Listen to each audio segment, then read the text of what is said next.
Isang hiyaw. Iyon ang pumunit sa katahimikan ng gabi sa baryo malalim. Isang hiyaw na puno ng dalisay na sindak na tila nagmula sa lalamunan ng isang taong nakakita sa mismong mukha ng kamatayan. Natigilan si Amara sa gitna ng madilim na pilapil. Ang bilao ng mga di nabentang kalamansi ay muntik ng malaglag mula sa kanyang ulo. Nanlamig ang kanyang batok kasabay ng pagtindig ng kanyang mga balahibo. Kilala niya ang lahat sa baryong ito. Kaninong boses iyon? Bago pa man ang hiyaw, narinig na niya ang tunog. Ang pamilyar at kinatatakutang tunog na gumagapang sa hangin tuwing sasapit ang dilim. Tik, tik, tik. Mahina sa simula, parang isang insektong nagtatago sa mga dahon ng niyog. Ngunit palakas ito ng palakas, tila sinusundan siya. Ang tunog na iyon ang laging sinasabi ng mga matatanda na hudyat ng pagdating ng aswang. At pagkatapos, ang hiyaw. Hindi na nag-isip si Amara. Binitbit niya ang bilaw at tumakbo. Bawat yabag niya sa maputik na daan ay sinasabayan ng malakas na kabog ng kanyang dibdib. Hindi siya lumingon. Ayaw niyang makita kung anuman ang nasa likuran niya, kung anuman ang lumilikha ng tunog na iyon, kung anuman ang dahilan ng paghiyaw na iyon. Ang tanging nasa isip niya ay ang munting kubo nila sa dulo ng baryo. Ang ligtas na lugar sa piling ng kanyang lolo Kadyo. Pagdating ng umaga, parang salot na kumalat ang balita. Natagpuan ang bangkay ni Elena, ang asawa ng magsasakang si Mang Teban. Buntis. Natagpuan siya sa tabi ng sapa, doon sa dinaanan ni Amara kagabi. Punit ang kanyang damit. At wala na ang sanggol sa kanyang sinapupunan. Nakatayo si Amara sa di kalayuan, pinagmamasdan ang mga taong nagkukumpulan. Ang mga bulungan ay parang mga bubuyog na umuugong sa kanyang tainga.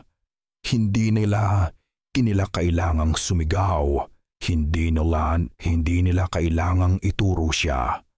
Alam na alam niya kung saan nakatuon ang kanilang mga mata, sa kanya. At sa malaking balat na kulay, uling na sumasakop sa halos kalahati ng kanyang mukha. Lumabas mula sa mga tao si Kapitan Rody. Nagpakita siya ng awa at galit sa kanyang mukha. "Isang kalapastanganan! Gawain ito ng demonyo!" Sigaw niya. Ngunit bago niya ibinaling ang kanyang tingin sa bangkay, sumulyap siya sa direksyon ni Amara. Isang sulyap na puno ng kahulugan. Isang sulyap na tila nagsasabing, "Alam namin kung sino ang may gawa nito."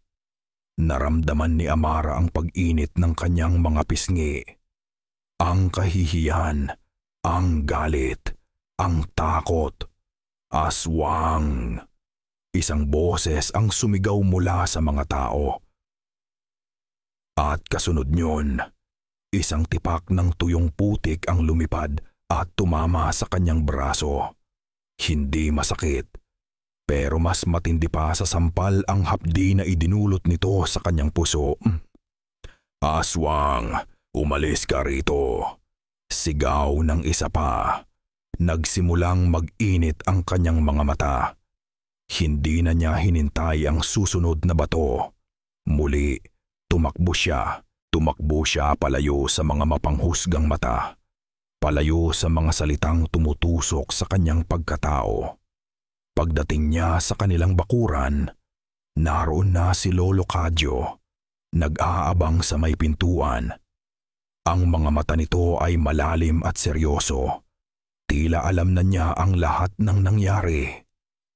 Walang salitang hinila siya nito papasok.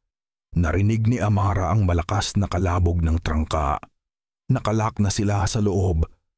Humarap sa kanya ang kanyang lolo at sa liwanag mula sa gasera, nakita ni Amara ang lungkot at pangamba sa mukha nito.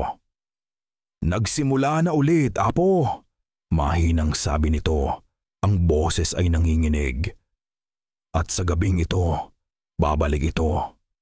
Walang imik na pinagmasdan ni Kadyo ang kanyang apo na nakaupo sa isang sulok, yakap-yakap ang mga tuhod. Ang mga hikbi nito ay mahina na lamang, ngunit sapat na para marinig sa katahimikan ng kanilang munting kubo. Bawat hikbi ay parang karayom na tumutusok sa kanyang matandang puso. Alam niyang darating ang araw na ito. Matagal na niyang alam, ngunit hindi nito nababawasan ang bigat na kanyang nararamdaman. Sandali niyang ipinikit ang kanyang mga mata.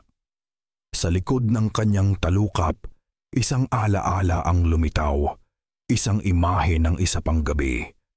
20 taon na ang nakalipas. Umuulan noon at ang hangin ay may dalang amoy ng dugo. Yang kanyang anak, ang ina ni Amara, ay nakatayo sa mismong kinatatayuan niya ngayon. Hawak ang sasiyamang isang kumikinang na balisong na gawa sa pilak. Ang mukha ay tigmak sa luha at pawis. Sa labas, isang halimaw ang umuungal. Hindi ngayon. Bulong ni Kadyo sa sarili. Pilit iwinawaksi ang multo ng nakaraan. Ang mahalaga ay ang kasalukuyan. Ang mahalaga ay si Amara. Dahan-dahan siyang lumuhod sa sahig na kawayan at hinila ang isang baul na gawa sa maitim na kahoy mula sa ilalim ng kanyang papag. Ang baul ay luma na. Ang mga gilid nito ay gasgas na, ngunit ang kandado nitong tanso ay nananatiling matibay. Binuksan niya ito gamit ang isang maliit na susi na palagi niyang isinasabit sa kanyang leeg. Isang kakaibang amoy ang sumalubong sa kanya. Amoy ng pinatuyong dahon, kalawang, at isang bagay na mas luma pa. Isang bagay na parang amoy ng lupang matagal nang hindi nasisikatan ng araw. Sa loob ng baul, maingat na nakabalot sa mga maruruming tela, ay ang kanyang mga kagamitan.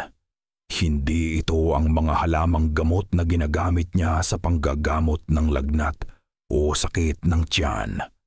Ito ay mga sandata. Mayroong isang maliit na latigo na ang dulo ay may nakakabit na buntot pagi. May mga bala na gawa sa pilak, bawat isa ay may nakaukit na maliliit at hindi maintindihang simbolo.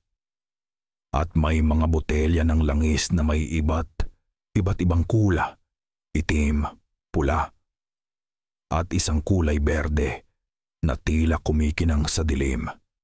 Kinuha niya ang isang supot ng pinulbos na abo at isang mangkok ng asin. Lumabas siya ng kubo habang si Amara ay nagtatakang nakatingin. Nagsimula siyang maglakad paikot sa kanilang bahay.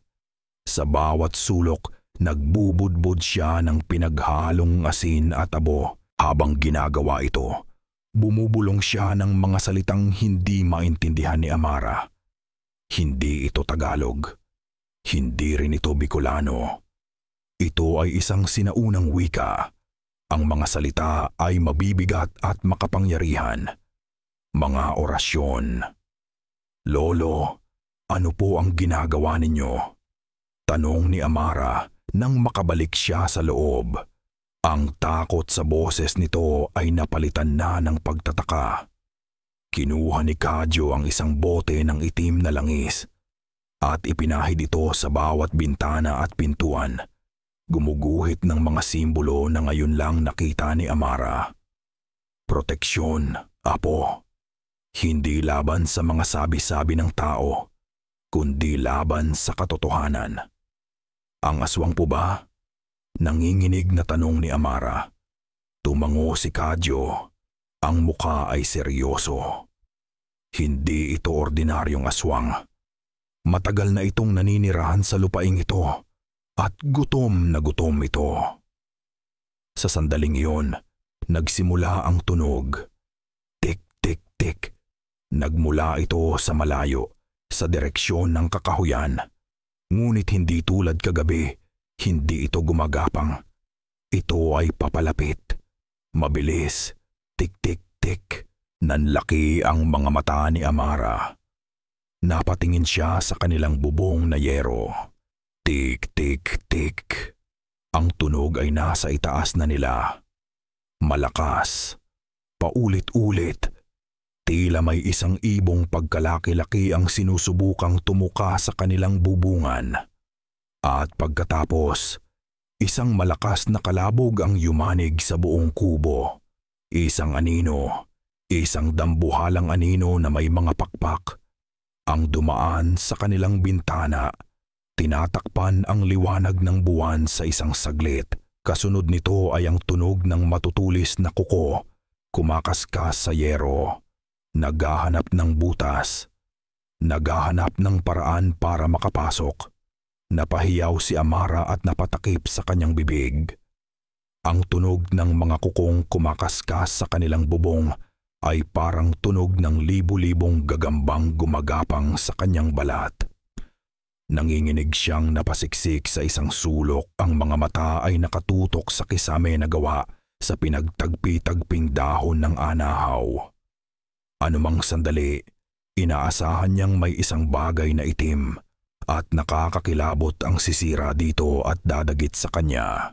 "Huwag kang matakot, apo," mariing sabi ni Lolo Cadyo.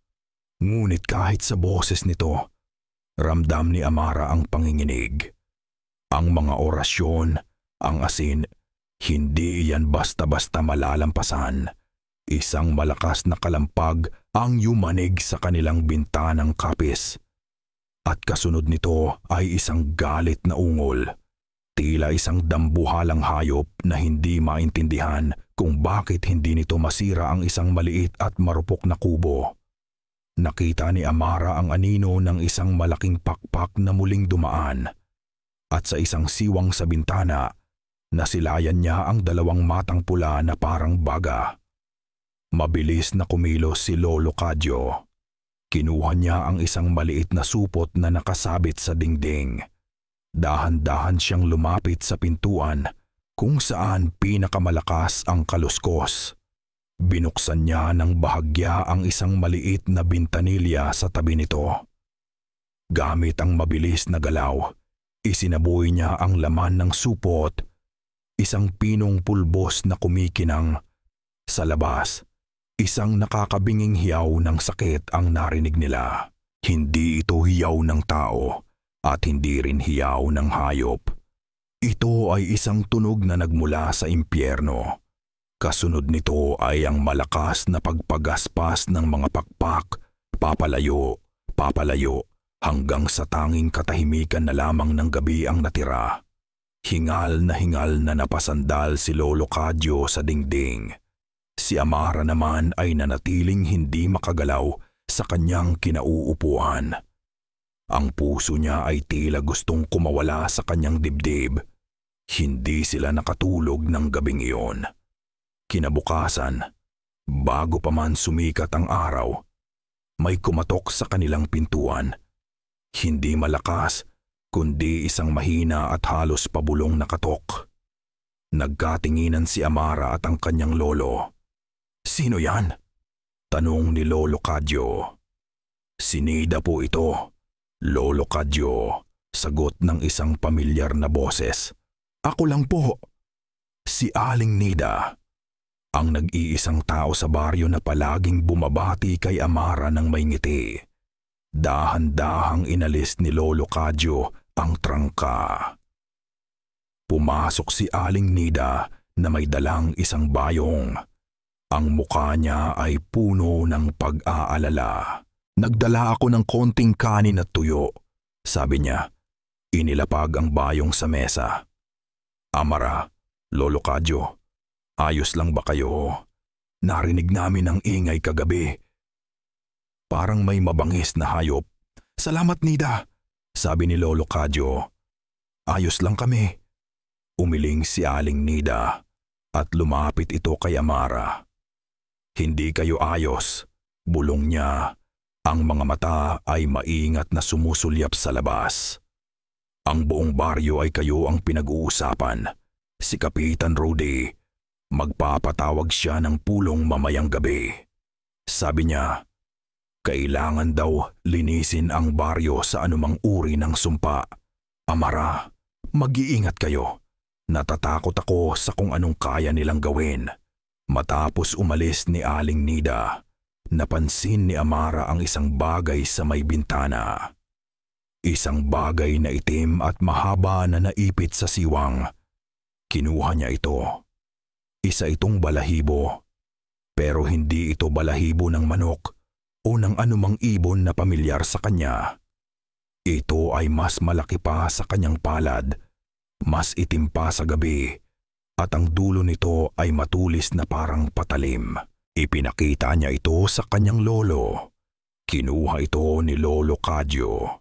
Sandali niya itong tinitigan at isang mabigat na buntong hininga ang kumawala sa kanyang bibig. Ang kanyang mga balikat ay tila lalong binigatan ng pasan ng mundo. Tumingin siya ng diretso sa mga mata ni Amara, isang tingin na puno ng lungkot, awa, at isang matibay na desisyon. Panahon na para malaman mo kung ano ka talaga. Sabi nito sa isang seryosong boses na ngayon lang narinig ni Amara. Hindi ka halimaw, Amara. Isa kang mangangaso. Mangangaso. Ang salita ay tila isang dayuhan sa pandinig ni Amara. Isang salitang walang lugar sa maliit at miserable niyang mundo. Paanong siya, na buong buhay ay tinawag na halimaw, ang magiging mangangaso ng mga halimaw? Lolo, ano po ang sinasabi ninyo? Naguguluhang tanong niya. Pinagtatawanan na po nila ako.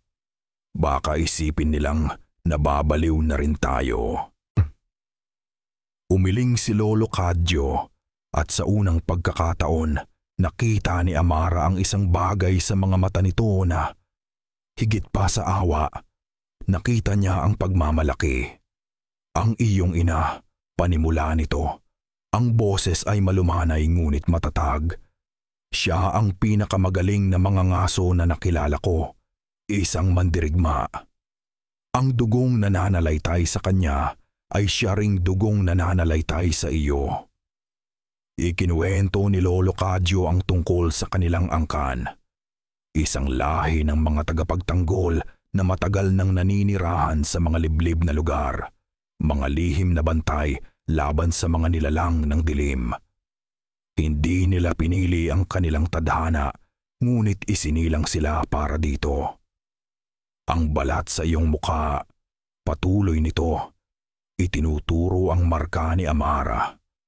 Hindi iyan isang sumpa, iyan ay isang tanda. Isang selyo ng iyong dugo, isang babala sa mga katulad nila. Hindi pa rin makapaniwala si Amara. Parang isang kwentong pambata na masyadong malupit para maging totoo. Halika, sabi ng kanyang lolo. Iginagaya siya sa gitna ng kubo. Kailangan mong matuto. At kailangan mong matuto ng mabilis. Ang una niyang leksyon ay hindi tungkol sa pakikipaglaban.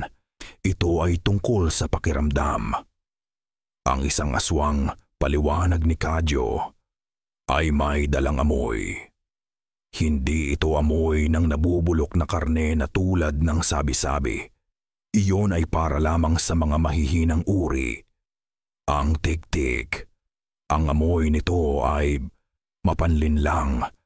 Amoy ito ng bulaklak ng kampupot na nagsisimula ng mamatay. Amoy ng napakatamis na lason. Gamitin mo ang iyong ilong, apo. Pakiramdaman mo ang hangin. Sinubukan ni Amara. Ipinikit niya ang kanyang mga mata at huminga ng malalim. Ngunit wala siyang maamoy kundi ang alikabok, ang usok mula sa gasera at ang takot na bumabalot sa kanya. Darating din iyan, sabi ni Lolo Cadyo. Inilabas niya mula sa baul ang isang bagay-dagay na nakabalot sa katad. Maingat niya itong binuksan.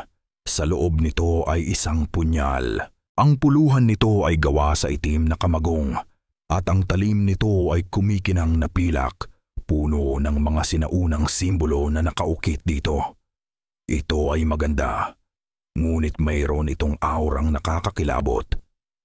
Ito ang sandata ng iyong ina, sabi ni Lolo Cadyo. Hawakan mo. Nag-atubili si Amara. Paano kung totoo ang sinasabi nila, Lolo? Paano kung kapag hinawakan ko ito ay mag-iba ang anyo ko? Nanginginig ang kanyang kamay habang dahan-dahan niya itong inaabot. Nang dumampi ang kanyang mga daliri sa malamig na pilak, isang kuryente ang gumapang sa kanyang braso, dumiretso sa balat sa kanyang mukha. Naramdaman niya ang matinding init na tila may naglagay na nagbabagang uling sa kanyang pisngi. Napasigaw siya sa sakit at gulat. At pagkatapos, dumilim ang kanyang paningin. Mga imahe, mabilis, malabo. Nakita niya ang tuktok ng mga puno ng niyog na tila siya ay lumilipad sa ibabaw ng mga ito. Ang mundo sa ibaba ay walang kulay, tanging itim at puti, maliban sa isang bagay. Isang bahay na may mahinang ilaw, at sa loob nito, isang babaeng natutulog na may pulso ng buhay na kumikinang na pula. Isang buntis.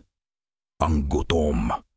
Naramdaman niya ang isang matinding gutom na hindi niya pa naramdaman kailanman. Isang pagkauhaw sa mainit na dugo at laman. Bigla siyang napabalik sa sarili, bumagsak sa sahig na kawayan, hingal na hingal. Ang punyal ay nakahandusay sa tabi niya. Anong nangyari? Tanong niya, nanginginig. Nakita mo, hindi ba? Sabi ni Lolo Cadyo. Ang boses ay may halong pagkamangha at takot. Nakita mo sa pamamagitan ng mga mata ng halimaw, ang balat mo, kumukonekta ito sa kanila. Tumango si Amara habang ang mga luha ay nagsisimulang mamuo sa kanyang mga mata. Nakita niya. At sa huling sandali ng pangitain, bago siya bumalik sa sarili, nakilala niya ang mukha ng babae sa bahay. Tumingala siya sa kanyang lolo. Ang mukha ay puno ng bagong uri ng sindak. Si Lina, Lolo. Ang anak ni Aling Nida. Sa tanggapan ni Kapitan Rody sa sentro ng Baryo Malalim, nag-iisa siyang nakaupo sa likod ng kanyang malaking mesa. Sa labas, may mga nagtipon-tipong residente na pinag-uusapan ang nangyari. Ang mga boses ay puno ng takot at galit. Ngunit sa loob, may isang kakaibang katahimikan. Hinimas ni Rody ang makinis na ibabaw ng kanyang mesa. Tiningnan niya ang bolo, itak, na nakasabit sa dingding, regalo ng kanyang ama, at simbolo ng kanyang kapangyarihan. Siya ang pinuno. Siya ang tagapagtanggol. Iyon ang gusto niyang isipin ng mga tao. Ngunit ang totoo, ang pagiging tagapagtanggol ay isang madaling papel upang laruin. Ang tunay na trabaho, ang tunay na pinagmumulan ng kanyang kapangyarihan, ay naghihintay sa kanya sa ilalim. Tumayo si Rody. Sa likod ng isang kabinet na puno ng mga lumang sertipiko at tropeo, mayroong isang maliit na siwang na halos hindi makita. Maingat niyang inalis ang mga pako sa halip na humantong sa isang simpleng bodega. Ang siwang ay nagpakita ng isang hagdanan pababa. Bumaba si Rody sa madilim at mabahong lugar. Ang hangin ay mabigat at dampi, amoy lupa, at isang bagay na mas kakaiba, isang malakas, matamis na amoy na halos katulad ng kampupot, ngunit may bahid ng dugo. Sa gitna ng silid, may isang maliit na altar na bato. Sa ibabaw nito, nakalagay ang isang eskultura. Hindi ito isang santo. Ito ay isang inukit na figura ng isang dambuhalang ibon na may matutulis na tuka at matatalim na kuko. Ang mga mata nito ay nilagyan ng dalawang maliliit na batong kulay koral, kulay ng dugo, ang siningil. Ang orihinal na tiktik na nagtatag ng isang kasunduan sa kanyang mga ninuno. Kumuha si Rody ng isang kawayang pitzel mula sa isang sulok. Ito ay puno ng sariwang dugo na galing sa isang inihandog na manok. Dahan-dahan niyang ibinuhos ang dugo sa paanan ng eskultura habang bumubulong ng mga salitang sinasabi sa kanya ng kanyang ama. Mga salita na nagsisimula at nagtatapos sa parehong pangungusap. Para sa kasaganaan, ang bayad ay dugo. Para sa kapangyarihan, ang bayad ay katahimikan. Nagpakita ng kakaibang liwanag ang mga mata ng eskultura. Isang bahagyang ingay ang narinig mula sa itaas, sa bubungan, na tila may isang malaking anino ang umalis. Ngumiti si Rody. Ang tiktik ay nagtatrabaho. Ang mga ngaso, bulong niya ang tinig ay puno ng paghamak. Ang mga kadyo, akala nila nagliligtas sila pero wala silang alam. Sila ang nagdala ng galit sa ating baryo nang subukan nilang putulin ang matagal ng kasunduan. Ang ina mo, Amara, ang nagpasimula ng kaguluhan. Sa loob ng maraming taon, alam ni Rody ang tungkol sa pamilya Kadyo. Alam niya na ang kanilang dugo ay may kakaibang kapangyarihan laban sa siningil. At iyon ang dahilan kung bakit kinailangan niyang maging maingat. Ngayon, Amara, ikaw ang huling balakid. Ikaw ang huling nagdadala ng sumpa ng paglaban sa ating pamilya. Sabi niya, tinatanaw ang kalendaryo. Ang anak ni Nida, ang huling handog. Kapag natapos ito, ibabalik ko ang kasunduan. Ang siningil ay magiging tahimik. Ang ating baryo ay uunlad at ako ang magiging pinakadakilang kapitan na nakita ng malalim. Narinig niya ang mga yapak sa itaas. May kumatok sa likod ng kanyang opisina. Kapitan Rody, oras na po para sa pulong. Hinihintay na po kayo ng mga tao. Inayos ni Rody ang kanyang damit. Umakyat siya. At sa pagbalik niya sa kanyang tanggapan, ang aura ng isang masamang tao ay napalitan ng anyo ng isang mapagmahal at seryosong pinuno. Lalabas siya ngayon. Magiging handa siyang gamitin ang takot ng mga tao. Ituturo niya si Amara bilang ang pinagmumulan ng kasamaan. Magpapakalat siya ng mga salita na magpapabigat sa desisyon ng mga residente. Paglabas niya, nagpatuloy siya sa pag-iisip. Ang lahat ay umaayon. Ang mga ngaso ay malapit ng mamatay at ang aking paghahari ay magsisimula. Lolo, si Lina, nakita ko siya. Nandoon siya sa bahay nila. Natutulog. Kukunin siya ng halimaw. Sigaw ni Amara. Hinahawakan ng mahigpit ang braso ng kanyang lolo. Ang mga mata ay nanlalaki sa takot.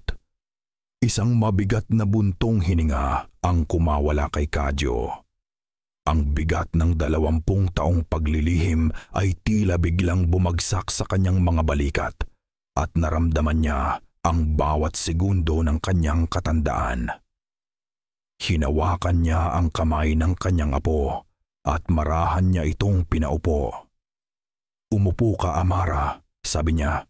Ang boses ay pagod at basag. Mayroon kang dapat malaman. Isang kasalanan na matagal nang ibinaon sa lupa ng baryong ito. Ngunit ang mga ugat nito ay patuloy na gumagapang at nananakal sa ating lahat. Tumingin si Kadyo sa labas ng bintana sa direksyon ng malaking bahay ni Kapitan Rody. Hindi lang basta isang halimaw ang tiktik na iyan, Apo. Ito ay isang alaga, isang sumpa, isang kasunduan. Ikinuwento niya ang lahat. Noong unang panahon, nang ang Baryo Malalim ay isa pa lamang maliit na pamayanan na laging dinadalaw ng taggutom at sakit, ang mga ninuno ni Kapitan Rody ay gumawa ng isang madugong kasunduan sa isang makapangyarihang tiktik. Kapalit ng masaganang ani at proteksyon mula sa ibang mga halimaw, ang baryo ay kailangang mag-alay ng isang buhay sa bawat henerasyon. Isang sanggol na hindi pa naisisilang. At ang ating pamilya, patuloy ni Kadyo, ang boses ay puno ng pait. Tayo ang mga tagapagpatupad. Tayo ang may dugo na nakakakita sa kanila. Kaya sa atin ibinigay ang tungkuling pumili ng iaalay. Isang karumal-dumal na trabaho na ipinasa sa bawat henerasyon para sa kapakanan ng nakararami. Napatakip si Amara sa kanyang bibig, hindi makapaniwala sa kanyang naririnig. Ang iyong ina, siya ang pinili para sa kanyang henerasyon. Ngunit iba siya, Amara. May puso siyang hindi kayang tiisin ang gayong kasamaan.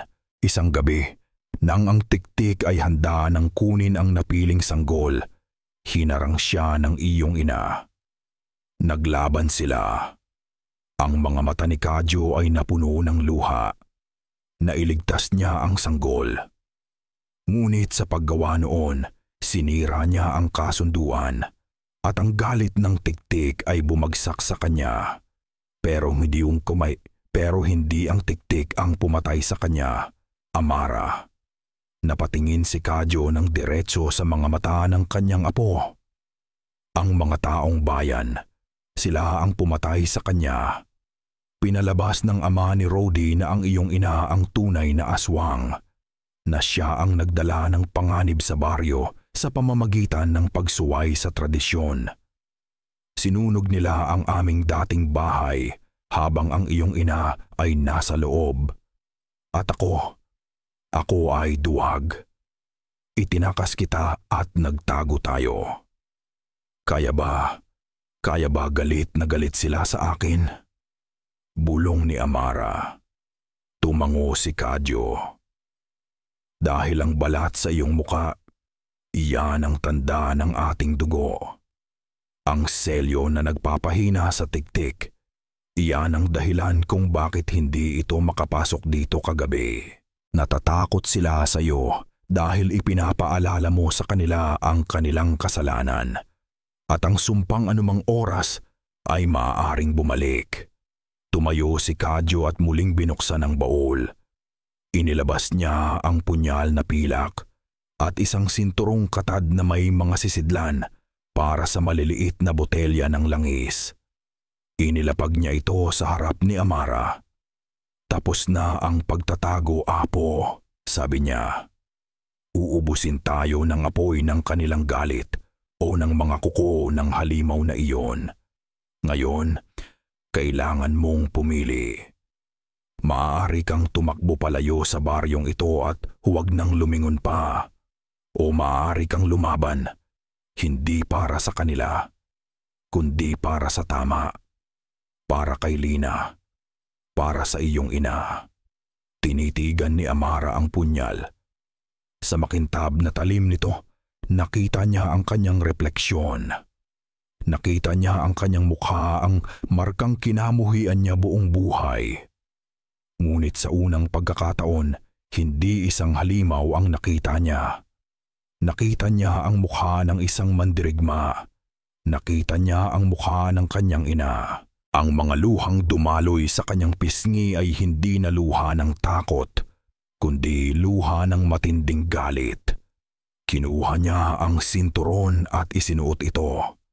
Hinawakan niya ang punyal at sa pagkakataong ito, hindi na siya napasigaw sa init.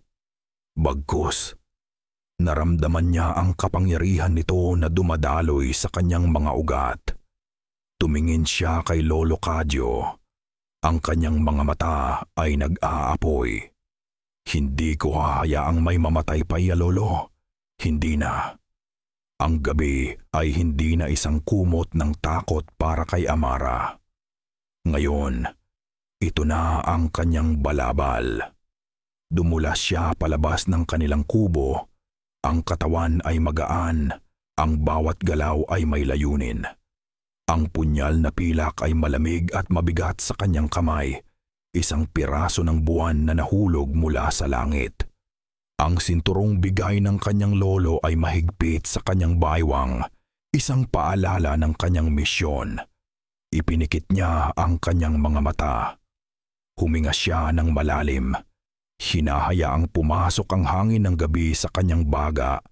Hinahanap ang amoy na ipinaliwanag ng kanyang lolo. At naroon nga, mahina sa simula, dala ng hangin mula sa silangan, ang amoy ng bulaklak ng kampupot na nagsisimula ng mabulok.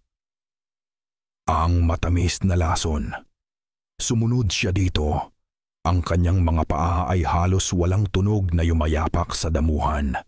Dinala siya nito palayo sa mga kabahayan. Patungo sa siksik na taniman ng niyog na nasa pagitan ng baryo at ng gubat. Habang papalapit, lalong tumitindi ang amoy. At sa ilalim nito, mayroon pang isang amoy, ang mahinang amoy ng takot. Ang amoy ni Lina. Alam niyang malapit na siya. Huminto si Amara sa likod ng isang malaking puno ng akasya. Sa isang maliit na siwang sa pagitan ng mga puno, natanaw niya ang bahay ni Aling Nida. Ang ilaw sa bintana nito ay nag-iisa sa gitna ng kadiliman. Kinuha niya mula sa kanyang sinturon ang isang maliit na supot. Sa loob nito ay may mga dinikdik na dahon na may matapang at mapait na amoy. Tanglad gubat. Sabi ng kanyang lolo, isang halamang kinamumuhian ng mga aswang. Naghahanap siya ng maanangha ng isang makitid na daanan sa pagitan ng dalawang malaking puno ng niyog. Ang tanging daan na maaaring gamitin ng isang lumilipad na nilalang para makalapit sa bahay nang hindi napapansin. Doon, maingat niyang ikinalat ang mga dahon sa lupa. Isang bitag. Nagantay siya. Hindi nagtagal. Ang katahimikan ay pinunit ng pamilyar na tunog. Tik-tik-tik. Isang dambuhalang anino ang tumakip sa liwanag ng buwan. Bumagsak ito mula sa langit na parang isang itim na bulalakaw. Ang mga pakpak nito ay pumapagaspas ng walang tunog. Ang tik-tik. Lumapag ito sa mismong daanan kung saan ikinalat ni Amara ang mga dahon. Agad itong umalma. Isang sumisitsit na tunog ang kumawala dito at umatras ito na tila na paso. Doon, sa ilalim ng sinag ng buwan, unang beses na nakita ni Amara nang malinaw ang itsura nito. Ito ay may katawan ng isang malaking lalaki, ngunit baluktot at payat. Ang mga braso nito ay mahahaba at nagtatapos sa matutulis na kuko, at mula sa likod nito ay may nakausling dalawang dambuhalang pakpak ng paniki. Ang mukha nito ay isang bangungot na gawa sa mahabang dila at dalawang matang pula na nag-aapoy sa galit. Nakita siya nito. Sumugod ito. Hindi tumakbo si Amara. Sinalubong niya ito. Nagsimula ang isang sayaw sa dilim. Ang tik-tik ay malakas at mabangis. Ang bawat kalmot nito ay kayang pumutol ng puno. Ngunit si Amara ay mabilis at matalas. Umilag siya tumalon at dumula sa ilalim ng mga atake nito. Ang bawat galaw niya ay tila isang sayaw na idinisenyo para sa kamatayan. Nang makakita ng pagkakataon, sinaksak niya ang binti ng halimaw gamit ang punyal na pilak. Isang nakakabinging sigaw ang kumawala sa tiktik. Umusok ang balat nito kung saan ito tinamaan ng pilak. Sa sobrang sakit, iwinasiwas nito ang isang braso at tinamaan si Amara sa tagiliran. Tumilapon siya at bumagsak sa lupa. Bago pa man siya makabangon, dumamba ang halimaw sa ibabaw niya. Ang mabahong hininga nito ay tumama sa kanyang muka. Itinaas nito ang mga kuko, handa nang durugin ang kanyang bungo. Sa di kalayuan, 2 bantay ng baryo ang napatigil. Narinig nila ang sigaw. Sa dilim ng niyugan, ang nakita lamang nila ay isang nakakakilabot na eksena. Si Amara, nakahandusay sa lupa, habang isang dambuhalang anino ang nasa ibabaw niya. Nakita nila ang pagkinang ng punyal, at sa kanilang mga matang puno ng takot, ang laban ay hindi mukhang laban. Mukha itong isang ritual. Isang sayaw kasama ang demonyo o kiwo. Aswang. Sigaw ng isa. Bago sila kapwa tumalikod at tumakbo pabalik sa baryo, dala ang kanilang kwento ng lagim. Habang ang mga kuko ng tiktik ay pabagsak na, itinaas ni Amara ang punyal gamit ang 2 kamay at sinaksak ito ng buong lakas sa dibdib ng halimaw. Hindi malalim, ngunit sapat na. Muling sumigaw ang tiktik. Hindi lang sa sakit, kundi sa gulat, bumangon ito. At sa isang mabilis na pagaspas ng mga pakpak, lumipad ito paalis, nawala sa kadiliman ng gabi. Dala ang punyal na pilak na nakatarak pa rin sa dibdib nito.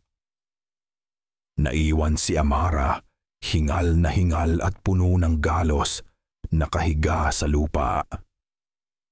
Nailigtas niya si Lina, ngunit habang unti-unting nawawala ang adrenaline sa kanyang katawan, isang tunog ang pumalit sa katahimian. Isang tunog na dala ng hangin mula sa direksyon ng baryo. Ang tunog ng mga taong sumisigaw. Aswang! Si Amara ang aswang! Niyakap ni Aling Nida ang kanyang anak na si Lina, na nagising dahil sa ingay. Shhh! Anak, walang anuman iyan, bulong niya. Ngunit ang sarili niyang puso ay kumakaripas sa takot. Mula sa kanilang bintana, kitang-kita niya ang pagdating ng 2 bantay. Hingal na hingal. Putla ang mga mukha, at ang mga mata ay nanlalaki sa sindak na tila nakakita sila ng multo. Ang aswang! Sigaw ng isa sa kanila, si Mang Berto. Nakita namin, si Amara.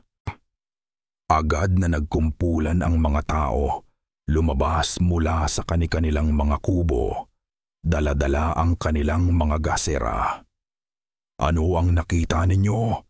Tanong ng isang kapitbahay. Nasa niyugan siya. Kwento ng isa pang bantay. Kasama niya ang halimaw na may pakpak. Hindi sila naglalaban. Nagsasayaw sila. Isang ritual. Nakita ko, ang punyal niya ay kumikinang sa ilalim ng buwan, habang sila ay gumagalaw na parang iisa. Isang kolektibong hininga ng takot ang kumawala sa mga tao. Ang kwento na ipinanganak mula sa dilim at sindak ay mabilis na naging katotohanan sa kanilang mga isipan. Sa sandaling iyon, lumitaw si Kapitan Rody Bumni. Ang kanyang mukha ay nagpapakita ng malalim na pag-aalala at matuwid na galit. Nakita niyo, sinasabi ko na sa inyo. Sigaw niya, ang kanyang boses ay dumadagundong sa gabi. Ang babaeng iyon ay hindi lang basta aswang, kakampi siya ng demonyo. Siya ang nagdadala ng kamalasan sa ating baryo.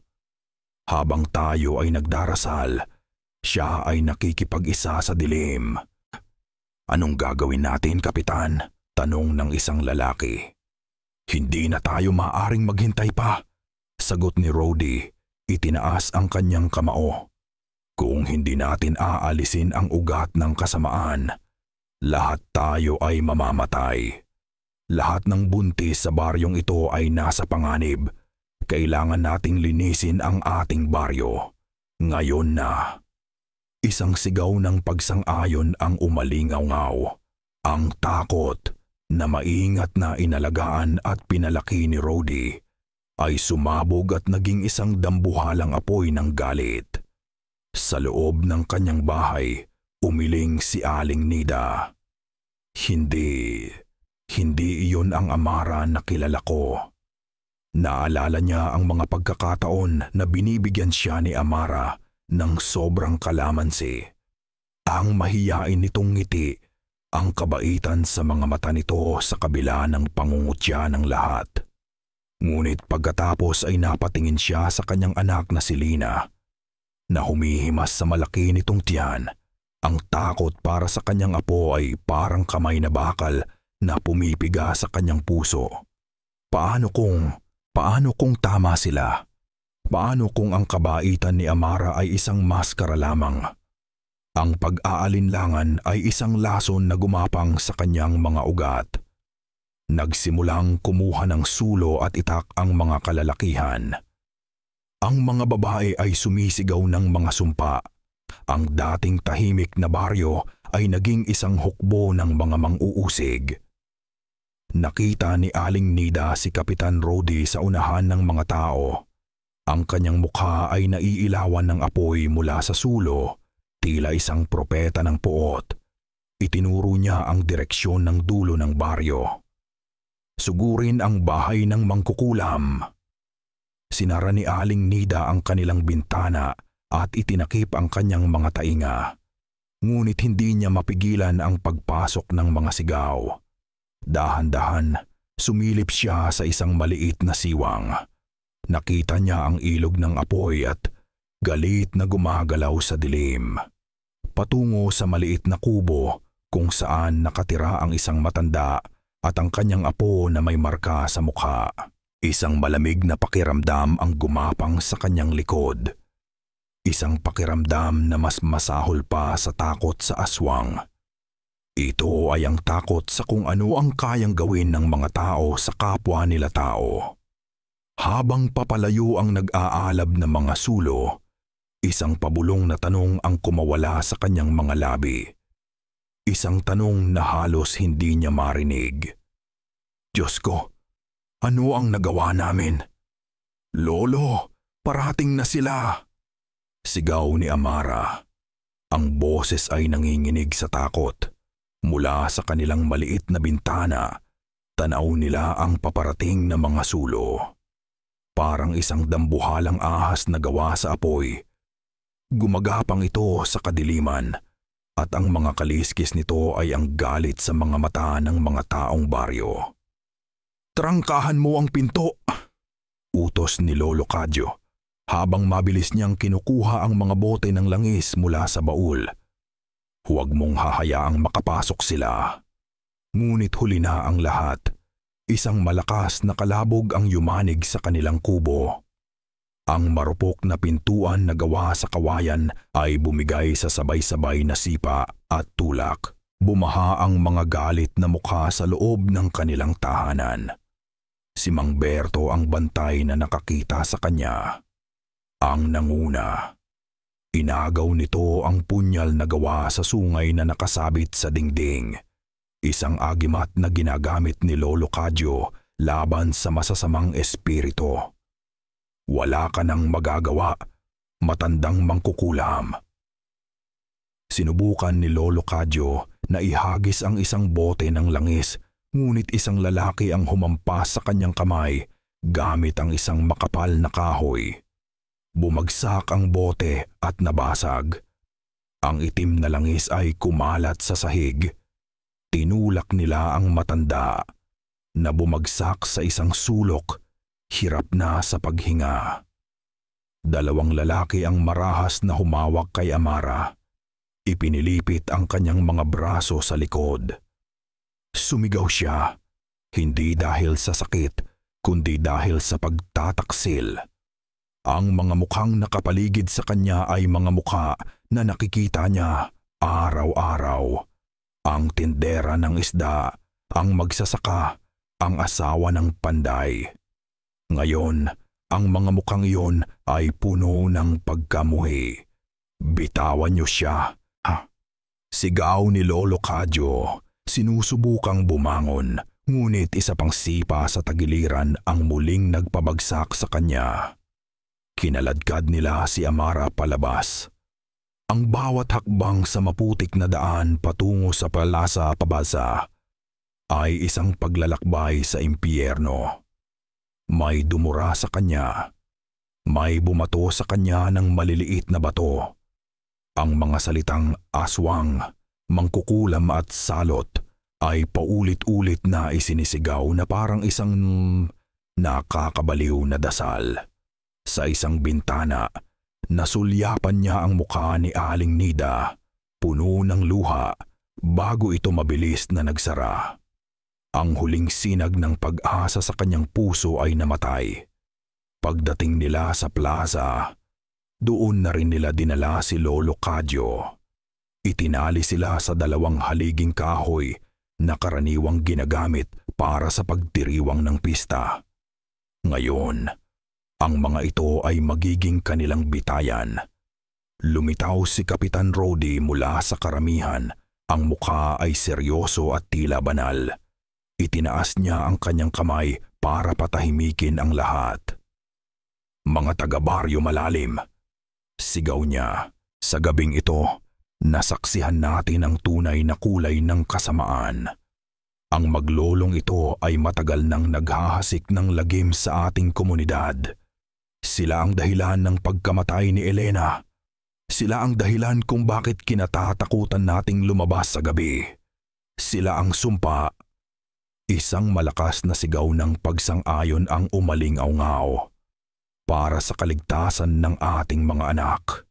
Para sa kapayapaan ng ating baryo, kailangan nating alisin ang salot na ito. Patuloy niya. Sa pagsikat ng araw, ang apoy ng paglilinis ang siyang magiging ating kaligtasan. Ang hatol ay naibigay na, kamatayan. Naramdaman ni Amara ang pagaspas ng magaspang na lubid sa kanyang balat. Ang lamig ng hamog ng gabi ay nagsimulang gumapang sa kanyang katawan. Tumingin siya sa kanyang lolo na nakatali sa kabilang haligi. Ang matanda ay duguan at hirap na. Ngunit nang magtama ang kanilang mga mata, nakita ni Amara ang isang bagay sa mga ito. Hindi takot, kundi isang malalim na kalungkutan at paghingi ng tawad. Nagsimulang magsipag-antay ang mga tao. Ang kanilang mga sulo ay nagsisilbing mga kandila sa isang mahabang lamay, habang ang unang sinag ng bukang liwayway ay nagsimulang humawi sa kadiliman. Kumuha si Kapitan Rody ng isang sulo. Dahan-dahan siyang lumapit sa kanila. Ang apoy ay sumasayaw sa kanyang mga mata. Huminto siya sa harap ni Amara. Hindi niya kailangang magsalita. Hindi niya kailangang gumawa ng kahit ano. Tumingin lamang siya sa mga mata ni Amara. At sa gitna ng lahat ng galit at takot, isang ngiti ang dahan-dahang gumuhit sa kanyang mga labi. Isang ngiti ng tagumpay.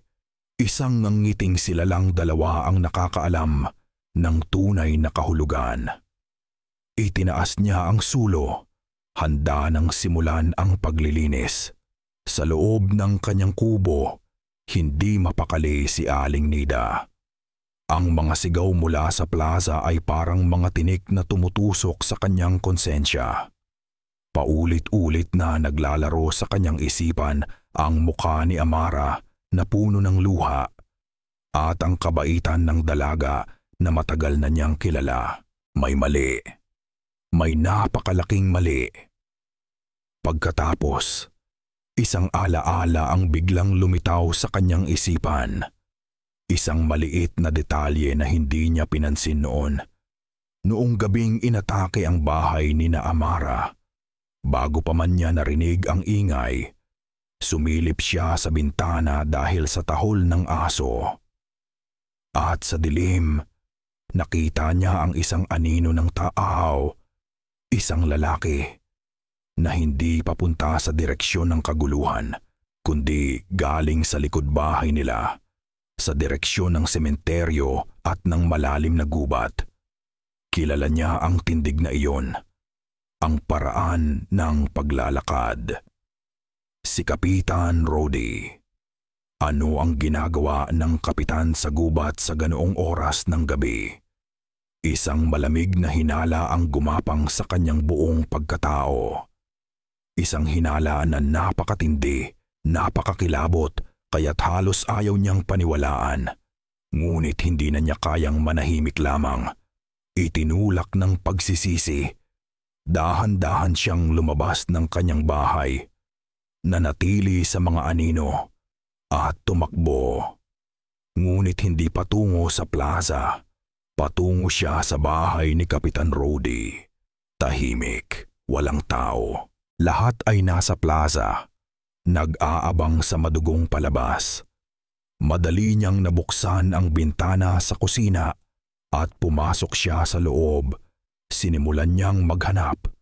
Hindi niya alam kung ano ang hinahanap niya, ngunit nagtiwala siya sa kanyang kutob.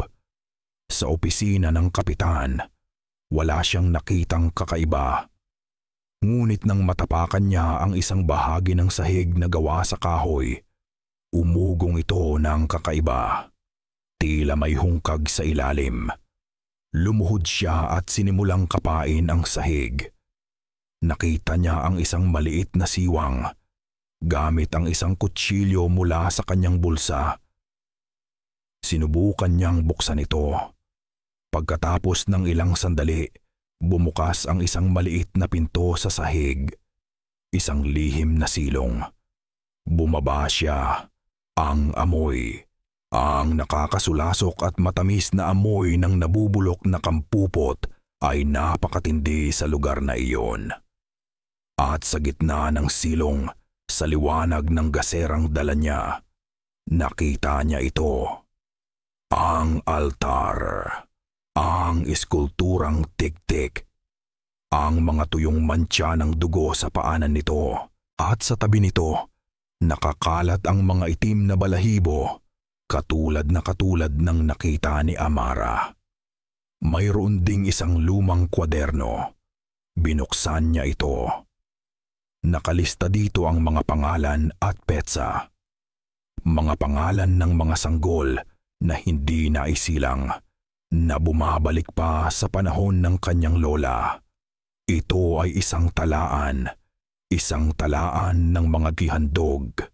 Sa sandaling iyon, isang malakas at nakakabingging hiyaw ang narinig mula sa labas, mula sa direksyon ng plaza. Ngunit hindi ito hiyaw ng tao. Ito ay ang hiyaw ng isang sugatang halimaw na puno ng galit at gutom. Sa plaza, bago pa man maibaba ni Kapitan Rody ang kanyang sulo, isang dambuhalang anino ang bumagsak mula sa langit. Ang tik-tik sugatan at ang punyal na pilak ni Amara ay nakatarak pa rin sa dibdib nito. Ang sakit at ang matagal na pagkagutom ay nag-alis sa anumang kontrol na mayroon si Rody dito. Ito ay nagwawala. Iwinasiwas nito ang isang pakpak at si Kapitan Rody ay tumilapon na parang basahan. Pagkatapos, dumapo ito sa karamihan. Sinunggaban ang siyamanggan ang isang lalaki at nagsimula ang pandemonium. Ang mga tao ay nagsigawan sa sindak, nagkatulakan, nagtakbuhan sa lahat ng direksyon. Ang dating mapanghusgang karamihan ay naging isang kawan ng mga tupa na inaatake ng lobo. Ngayon, nakita nila ang tunay na halimaw. Mula sa bahay ng kapitan, Tumakbo si Aling Nida. Hawak-hawak ang kwaderno. Tumakbo siya patungo sa apoy at kaguluhan. Ang kanyang mga luha ay humahalo sa pawis at takot. Ang tanging nasa isip niya ay ang katotohanan. Sinungaling siya. Sigaw niya. Ang boses ay halos hindi marinig sa gitna ng mga hiyawan, ngunit isinigaw niya ito ng buong lakas. Pinakain niya ang demonyo. Si Kapitan Rody ang nag-aalaga sa halimaw. Sa gitna ng kaguluhan, habang ang tiktik ay naghahasik ng lagim, isang figura ang nanatiling nakatali at walang magawa. Si Amara. Pinapanood niya ang bangungot na nagaganap sa kanyang harapan. Ang mga taong umusig sa kanya ay siya ngayong nilalapa ng halimaw na ipinaparatang sa kanya. Amara! Apo! Isang mahinang boses ang tumawag sa kanya. Si Lolo Cadyo. Gamit ang natitira niyang lakas, ibinuhos ng matanda ang kanyang bigat sa haliging kahoy. Ang luma at marupok na haligi ay umuga. Muli niya itong ginawa at muli hanggang sa marinig ang tunog ng nabibiyak na kahoy. Isang malaking tipak mula sa nasirang haligi ang lumipad at tumama sa gilid ng ulo ni Lolo Cadyo. Bumagsak siya, ngunit sa kanyang pagbagsak, nahila niya ang lubid na nakatali sa kanya. At ito'y lumuwag. Lolo! Sigaw ni Amara. Gumapang si Lolo Cadyo patungo sa kanya. Duguan ang muka. Hindi niya pinansin ang sariling sugat. Ang tanging layunin niya ay kalagan ang kanyang apo. Habang kinakagat at hinihila ang lubid sa kamay ni Amara, may inilagay siya sa palad nito. Ito ay matulis at malamig. Isang ngipin, isang pangil na kasing itim ng gabi. Ang pangil ng ina nito, hirap na sabi ni Lolo Cadyo.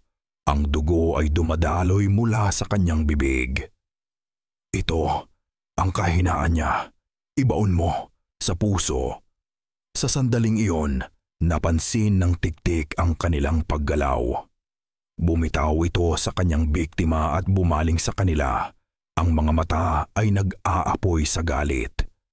Bumuka ang dambuhala nitong bibig, handang sakmalin ang dalawang nakatali. Gawin mong sandata ang kanilang takot, apo, ang huling bulong ni Lolo Cadyo. Gamit ang isang huling, malakas na hila, nakalagan ni Lolo Cadyo ang kamay ni Amara. Kasabay nito, ang tiktik ay sumugod. Itinulak ng matanda si Amara palayo sa panganib at sinalo niya ang buong bagsik ng atake. Narinig ni Amara ang isang tunog na habambuhay niyang hindi malilimutan. At pagkatapos, katahimikan. Nang tumingin siya, wala na ang kanyang lolo. Isang bagay ang pumutok sa loob ni Amara. Ang takot, ang sakit, ang pagtataksil, ang kalungkutan, lahat ay nagsama-sama at naging isang dalisay. Nag-aapoy, nagalit, tumayo siya, hinila ang lubid hanggang sa ito'y mapatid. Ang marka sa kanyang muka ay nagsimulang kumati at uminit, na tila may apoy sa ilalim ng kanyang balat. Kasabay ng pag-init nito, nagsimula itong magliwanag. Isang mahina, kulay uling na liwanag na tanging ang tiktik lamang ang nakakakita at nakakaramdam. Umurong ang halimaw, sumisitsit sa sakit. Ang liwanag mula sa balat ni Amara ay parang lason dito. Hawak ng mahigpit ang pangil, sumugod si Amara. Hindi na ito ang sayaw sa niyugan. Ito ay isang brutal na labanan. Ang bawat pag-iwas niya ay may kasamang saksak. Ang bawat pag-atake ng halimaw ay sinasalubong niya ng walang takot na sigaw. Ang mga taong baryo na ngayon ay nagtatago sa mga gilid ng pasa ay nanunood ng may pagkamangha at kahihiyan. Ang aswang na kanilang hinatulan ay siya ngayong kanilang nag-iisang tagapagtanggol. Nahuli ng tiktik ang kanyang braso. Ang matutulis na kuko nito ay bumaon sa kanyang laman. Ngunit hindi ito ininda ni Amara. Gamit ang pagkakataong iyon, habang hawak siya ng halimaw, ginamit niya ang kanyang buong lakas at itinarak ang itim na pangil sa mismong dibdib nito. Sa tabi ng punyal na pilak na naroon pa rin, isang hiyaw na yumanig sa buong baryo. Ang tiktik ay nanigas. Ang pulang apoy sa mga mata nito ay dahan-dahang namatay. At pagkatapos, ang katawan nito ay nagsimulang matuyo. Ang balat ay naging abo. Ang mga pakpak ay gumuho na parang tuyong dahon.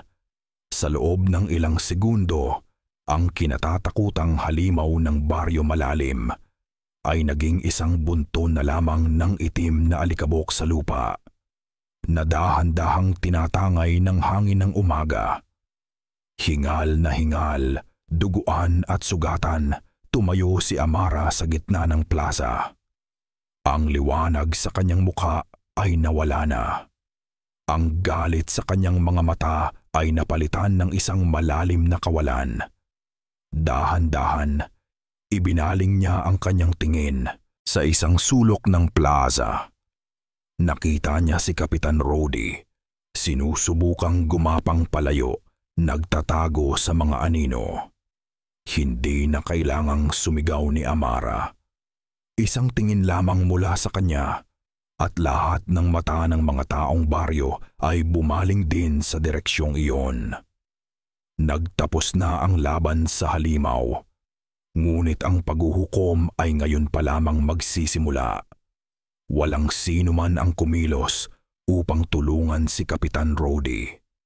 Ang mga mata ng mga taong baryo na kanina lamang ay puno ng takot sa halimaw ay napalitan ng ngayon ng isang uri ng galit na mas malalim at mas personal. Sinungaling, sigaw ng isang babae, si Aling Nida, na itinaas ang kwadernong hawak. Pinatay niya ang ating mga anak para sa kanyang kasakiman. Ipinain mo kami sa demonyo, sigaw ni Mang Berto Warni na lumapit kay Rody at hinawakan ito sa kwelyo. Sinubukang magpaliwanag ni Rody, sinubukang magmakaawa. Hindi ko sinasadya. Para iyon sa kasaganaan ng baryo, isang lumang tradisyon. Ngunit wala nang gustong makinig sa kanyang mga kasinungalingan. Ang puot na itinanim niya sa puso ng mga tao laban kay Amara ay bumalik sa kanya ng 100 beses na mas matindi. Ang hustisya ng Baryo Malalim ay mabilis at walang awa. Ibinigay nila sa kanilang huwad na kapitan ang parusang nararapat para sa isang taong nakipagkasundo sa dilim. Hindi pinanood ni Amara. Dahan-dahan siyang lumakad, nilagpasan ang mga nagkakagulong tao, ang mga nasirang kagamitan, at ang mga katawan. Ang tanging nakikita niya ay ang figura ng kanyang lolo na nakahandusay malapit sa sirang haligi. Lumuhod siya sa tabi nito. Hinawi niya ang puting buhok na tumatakip sa mukha nito. Ang dating mga matang puno ng lungkot at karunungan ay nakapikit na. Hinawakan ni Amara ang malamig nitong kamay. Wala nang init. Wala nang buhay. Tapos na, lolo. Bulong niya sa hangin. Tapos na po. Doon, sa gitna ng pasa na amoy abo at dugo, niyakap niya ang kanyang lolo at sa wakas, ang mga luha na kanina pa niya pinipigilan ay bumuhos na parang ulan.